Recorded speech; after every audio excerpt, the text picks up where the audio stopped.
안녕하세요. 마이웨이입니다. 연휴 잘 보내셨어요? 저도 연휴를 잘 보내고 왔는데, 이번이 또 연휴가 6일이나 돼가지고, 평소보다 좀 더 길었어요. 그래서 저 같은 경우도, 보통은 연휴가 이제 3일 정도 되니까, 본가를 갔다가, 이제 연휴가 끝나고 그 다음 주말에 이제 뭐 처가도 방문을 하고 했었는데, 이번에는 연휴가 6일이다 보니까, 양가를 한 번에 또 다 갈 수가 있었습니다. 그래서 3일 동안은 본가에 갔다가 또 3일 동안은 또 처가에 가고, 그래서 정말 그 어느 때보다 바쁜 이 명절을 보내고 왔던 것 같아요.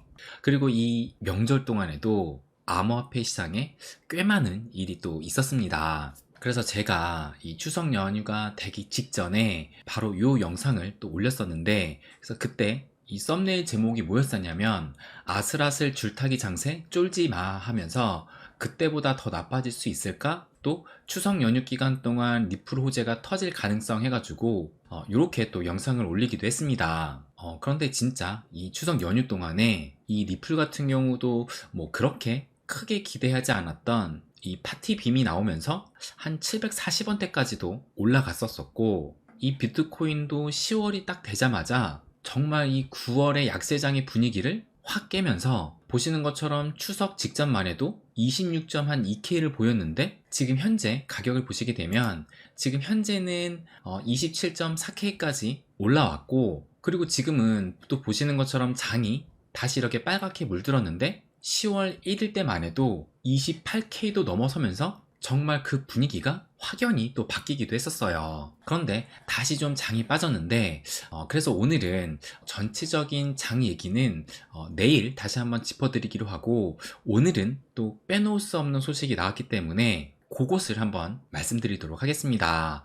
바로 이 XRP인데요. 보시는 것처럼 지금 U도 이렇게 빨간색이 많은 가운데 이 XRP가 현재 가격 0.53달러 정도 보이고 있으면서 한 4.3% 정도의 상승을 또 보이고 있습니다. 그래서 이 상승의 원인은 뭐 이미 아시겠지만 바로 오늘 아침에 미 법원으로부터 리플 판결에 대한 SEC의 중간항소 신청이 기각이 되었다라는 이런 뉴스가 또 전해졌기 때문이에요.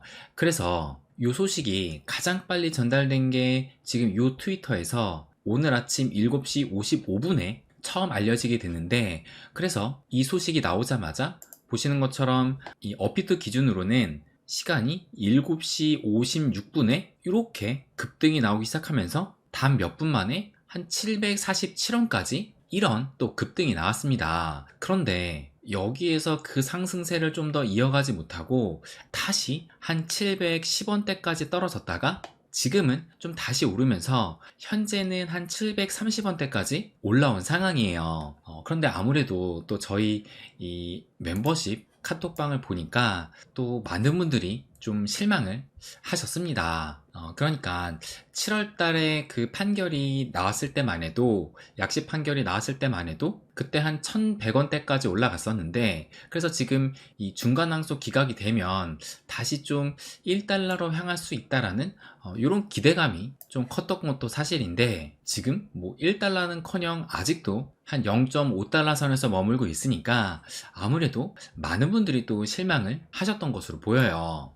그런데 뭐 지금 당장에 이 가격에 큰 움직임은 없지만 저는 이번 판결이 정말 큰 의미를 갖고 있고 앞으로의 가격 상승에 그 가능성이 매우 커졌다라고 생각을 합니다.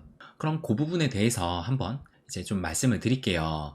그럼 먼저 오늘 이 판결에 대해서 말씀을 드리면, 그럼 우선 이 SEC가 처음 이 리플한테 중간 항소 신청을 했던 그 뉴스를 한번 살펴보도록 하겠습니다. 그래서 그때가 8월 10일인데 이때 이 SEC가 법원에 중간 항소에 대한 신청을 했었어요. 그러면서 그때 주장한 것이 뭐였냐면, 이 테라폼네스 재판을 인용을 하면서 이때 이 테라폼네스 제드 라코프 판사가 토레스 판사의 약식 판결을 선례로 작용하지 않겠다라는 발언을 언급을 하면서 이번 리플 판결에 대해 좀 문제가 있다라는 그런 뉘앙스로 좀 항소를 했고, 그리고 이 중간 항소가 받아들여진다라면 두 차례 추가 재판이 필요 없어진다 라고 또 그 당위성을 설명하기도 했습니다. 그러면서 이 SEC는 또 하나 요청했던 것이 이 항소가 진행되는 동안 모든 판결을 유예해달라 라는 그런 요청도 추가적으로 했었습니다. 그런데 오늘 아침 이 기각이 나오면서 법원은 뭐라고 얘기를 했냐면 이걸 보시게 되면 일단 이 테라폼네스 판결에 대해서는 SEC가 법원 간의 의견 차이를 보여준다라고 주장을 했는데, 그런데 법원은 리플과 테라 소송 간의 논리 충돌이 없으며 절차적 입장도 달라서 법원 의견 차이에 대한 실질적 근거가 될 수 없다라고 얘기를 했습니다. 그러니까 한마디로 이 테라폼네스 사건을 리플과는 연관 지을 수 없다라고 얘기를 한 거예요. 그러면서 이번 중간항소로 소송 종결을 앞당길 수 있다라고 SEC는 주장을 했지만, 그러기 위해서는 순수한 법적 문제를 제시해야 되는데 법원은 SEC가 그렇게 하지는 못했다라고 판단을 했어요. 그래서 결론적으로 이걸 보시면 결론해가지고 중간항소에 대한 신청은 거부되었고, 또 SEC가 추가적으로 요청한 이 소송 중단, 그러니까 판결을 유예해달라는 그 신청도 거부 판결을 또 내렸습니다. 그러면서 앞으로의 추가 일정을 또 이렇게 표시를 해놨는데, 이거를 번역본으로 보시게 되면, 그래서 앞으로의 일정은 2023년 올해 12월 4일까지 당사자들은 앞으로 공판으로 가기 위한 모든 서류를 제출해야 한다라고 하면서, 그러면서 여기 보시게 되면 2024년 4월 16일 오후 2시에 모든 당사자의 변호인은 최종 재판에, 그러니까 공판에 출석을 해야 한다라고 명령을 한 겁니다. 그러니까 결과적으로 SEC의 중간항소 신청은 완전히 기각됐다라고 볼 수가 있고, 이 토레스 판사가 주장한 대로 내년 2분기 공판 일정으로 넘어가야 된다는 것을 다시 한번 못 박았다라고 볼 수가 있는 거예요.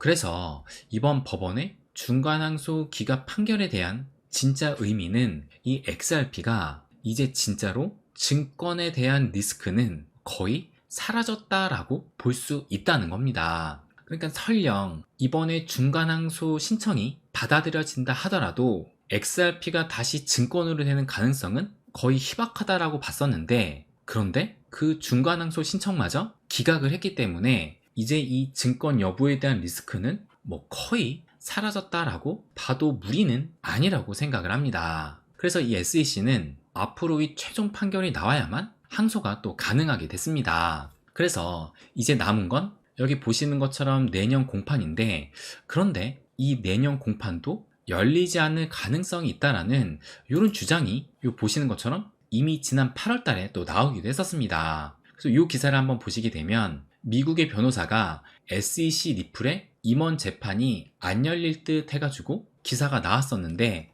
좀 더 자세히 보시면 미국 변호사 프레드 리스폴리, 좀 약간 생소한 변호사이긴 한데 뭐라고 얘기를 했었냐면, 미국의 SEC와 리플 전 현직 임원인 브래드 갈링하우스와 크리스 라센과의 재판은 열리지 않을 것으로 주장을 했다라면서, 그 이유가 뭐냐면 SEC가 합의를 위한 협상 카드로 갈링하우스와 크리스 라슨을 고발을 했었던 것이고, 그리고 공판으로 가게 되면 윌리엄 힌만과 제이 클레이튼 등 전직 SEC 간부가 증인석에 설 가능성도 있다는 점, 그리고 이것이 중요한데 법원이 항소를 기각하면 SEC 측에는 협상 카드가 사라진다는 점을 이유로 내년 이 공판은 열리지 않을 것으로 주장을 했다는 겁니다. 그렇다면 이 공판이 열리지 않고 SEC의 협상 카드가 사라진 마당에 무엇을 기대할 수 있을까라고 생각을 해본다면 그것은 이 합의라고 생각을 할 수밖에 없을 거예요.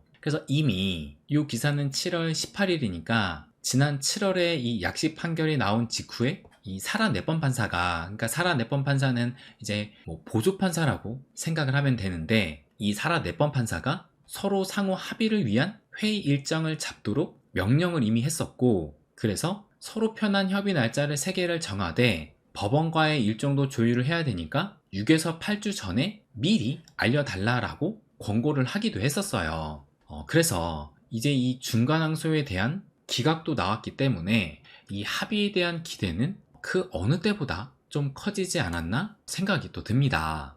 그래서 요 리플 가격을 보시게 되면 지금 당장 이 중간항소 기각 판결이 나왔는데도 불구하고 그 상승세가 기대에 미치지 못하기 때문에 또 많은 분들이 실망을 하고 계시지만 근데 이걸 보시게 되면 오래 이어진 이 상승 추세선을 지금 이걸 좀 확대해서 보게 되면 이 추세선을 지난 9월 달에 이렇게 깨고 내려왔었는데, 그런데 지금은 오늘 아침에 중간항소 기각으로 이렇게 살짝 올라온 상황이고, 그리고 이때 이렇게 저점을 찍은 이후로 이 저점을 단 한 번도 깨지 않으면서 상승이 또 나왔던 겁니다. 그래서 당장 가격이 지금 그렇게 크게 상승하지는 않았지만, 그래도 이번 10월 달이 좀 기대가 되는 것이, 일단 이 비트코인 같은 경우가 이 하락 추세선을 깨고 이렇게 또 추석 연휴 기간 동안 올라온 만큼 이 10월 달은 업토버가 될 수 있다는 그 기대가 여전히 좀 살아있을 수 있다라고 보여지고, 그에 따라서 이 리플도 동반 상승을 할 수 있는 그럴 여지가 또 크다라고 생각이 듭니다. 그리고 또 하나의 호재로 인식할 수 있는 것이 이걸 보시게 되면 이것도 공유하기도 했었는데, 이 리플의 스웰이 다음 달 11월 8일, 9일에 두바이에서 또 개최가 돼요. 그래서 이 리플 스웰 같은 경우가 이 리플의 연례 행사로 과거에 이 리플 스웰을 앞두고 이 리플 가격이 그 기대감에 의해서 펌핑이 또 나오기도 했었습니다.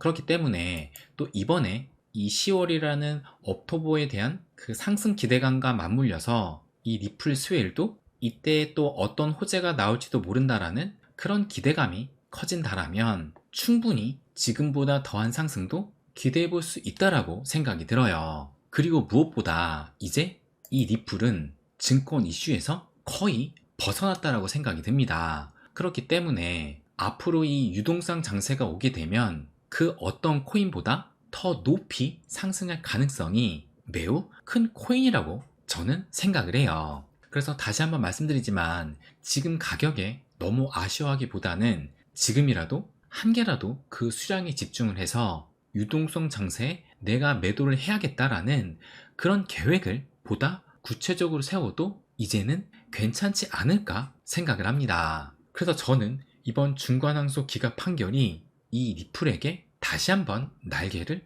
달아줬다라고 생각을 해요. 네, 그럼 오늘은 여기까지 하겠습니다. 항상 제 이야기 끝까지 들어주셔서 감사드립니다. 부자가 되는 길, 마이 웨이.